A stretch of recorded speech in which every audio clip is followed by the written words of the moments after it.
Kristo. Oh. Rero murabona hano hantu makino kibanza turimo turagandaya mwene data yitavye Imana. Rero nk'izingenzi nukuri mushishikare turabashimira cyane uko mushishikara kubana natwe mwa bino bihe bigoye tuko turacamo.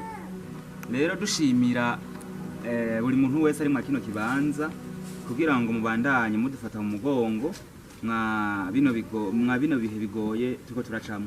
Uko murabizi neza ibi bihe turimwo si bihe byoroshe na gatoya, ni bihe nyene byo kuba ufise umutima ukomeye cyane. Sivyo none? Rero nkibisanzwe urabona twagira tubaze kuko birashuka usanga muri twebwe turi ngaha harimo umuntu baba bagiye yoba umwene data yoba yagiye yitavye Imana yoba yagiye yarafitanye akantu k'akatatizo gatoya. Sinzi bagatanga ijambo kuri buri muntu umwe wese yoba afise ico avuga kuri bino bintu. Sinzi turahaye ikaze buri muntu wari we wese.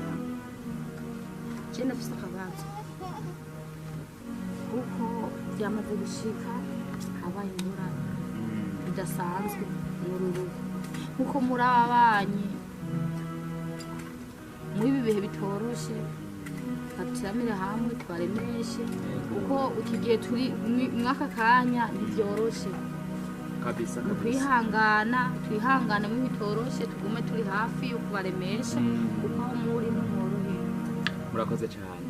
Sawa je nito cyane ndagomba kwashikiriza. Ego sinzi ko hariho ubundi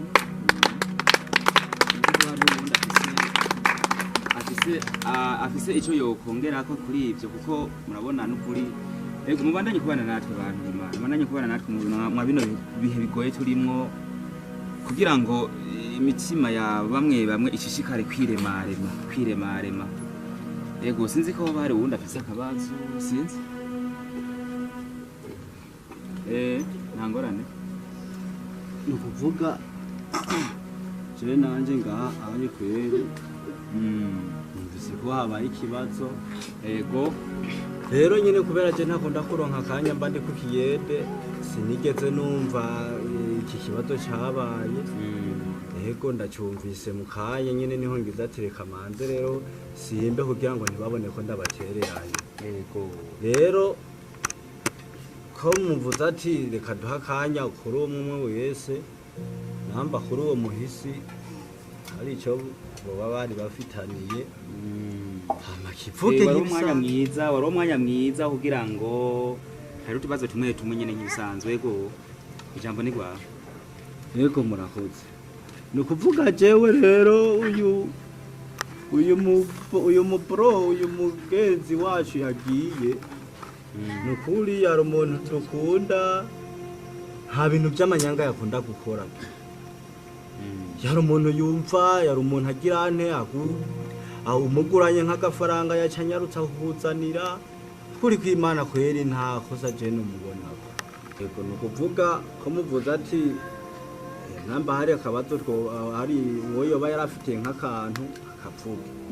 Je nanje niyo mpamvu narimvuze ati ndafise akabazo kubera burya biragoye kugira ante biba bigoye kwishyuza umuntu yabuze ariko onye mumaze kuvuga ati reka tugire ente niyo mpamvu nanje shimye kuvuga ako uwo muhisi yaramfitiye. Ni kuvuga uwo muhisi vraiment kare nashobora nko kumugurana amafaranga agashya yanyarukanira akampereza. Rero nubundi ariko ikibazo cabaye rero ego yapfuye hari amafaranga nari namuguranye ari akademi atari bwandihe nari namuguranye. Wewe nyine uzi umuntu yapfuye ngaho wari we yaragufise amafaranga? Yaramfitiye akamiliyoni frema umuntu twatemberana yari umugenzi gose nasanzwe ndamuzi frema twajana kurankura bambaye ibara abantu b'Imana. None wewe uri kuvuga ngo umuntu yapfuye ngo afite miliyoni urazi wari we ko niko ndakubaza urazi wari we umwana w'amezi 3 aheruka kuvuka iyo miliyoni mwayihanye ryari? Nta soni none wewe aha rero wari wajukana gano vyuva nguje mu kiriyo kumbe uzanywe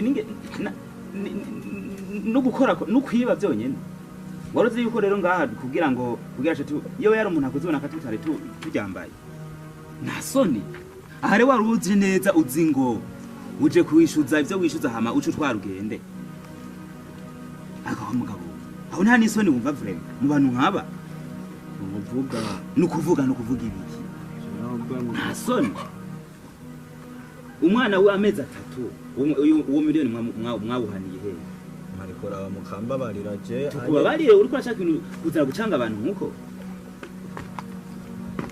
ngiriza nakubwire mwana wa mama abantu nkamwe murakwiye gusubirwako turumvikanye kubona neza ingorane ari ingorane mu miryango mukaca muzana ibintu by'ubusuma ngo yaradufitiye abe ngo yaradufitiye ibi iyo ngese kandi ifiswe n'abantu benshi cyane ahubwo ikintu kimwe gihari mucikosoye ngo izo ngese muzihebe muzobona ibarasida babesha